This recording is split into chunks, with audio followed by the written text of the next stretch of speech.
Adakah ini killer Proton IMA 7? So ini dia guys. So guys, ini dia Proton IMA 7 PHEV. Kalau korang tak nak guna EV fully, ini kereta untuk korang.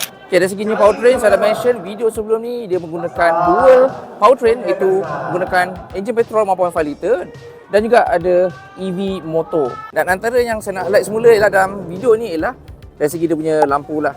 So sebelum ni Proton IMA 7 dia tak ada LED light bar. So untuk yang PHEV kali ni disertakan dengan LED light bar. Dan juga dia punya headlamp ni pun nampak sedikit berbeza lah. Dan yang bahagian belakang pun ada sedikit berbeza lah dari segi dia punya tail lamp. Dan dari segi dia punya size boot pun lebih besar kalau dibanding dengan Proton IMA 7. Dan juga ada power boot lah, dia kurang dalam 500 liter. Dan juga ada tambahan storage dekat bawah sini. Untuk tayar menggunakan 19 inci two-tone rim dan brand Goodyear. Dan dari segi dunia wheelbase untuk Proton IMA 7 PHEV ni lebih panjang sedikit dibandingkan dengan Proton IMA 7 dan membuatkan dalam kabin tu lebih luas sedikit. Di bahagian kiri kereta ni ialah dia punya fuel tank untuk korang isi minyak. Di bahagian kanan sini ialah dia punya port untuk cas. Okay. Yang support max 60 kW untuk yang variant Premium Plus. Untuk bahagian interior driver seat memang tak ada perbezaan. Infotainment screen yang sama size. Instrument cluster juga ada HUD. Tapi untuk yang Premium Plus dia ada panoramic sunroof. So ini ialah variant premium. Okay, satu lagi nak mention yang dari segi door handle untuk Proton IMA 7 PHEV ni dia tak sama macam Proton IMA 7 yang di mana dia punya door handle tu flush ke dalam.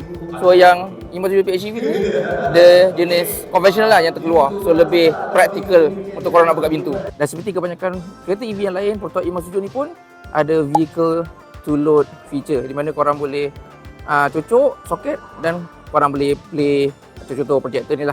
RM7,500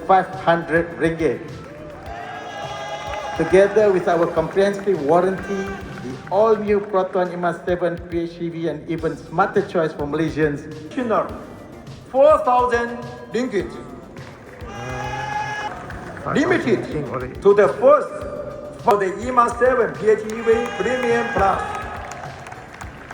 The IMA 7 PHEV Premium and 100 and IMA 7 PHEV Prime. I hope everyone. Is it already on sale?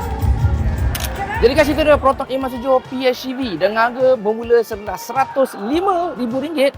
Adakah ini jawapan untuk masalah range anxiety? Boleh komen di bawah.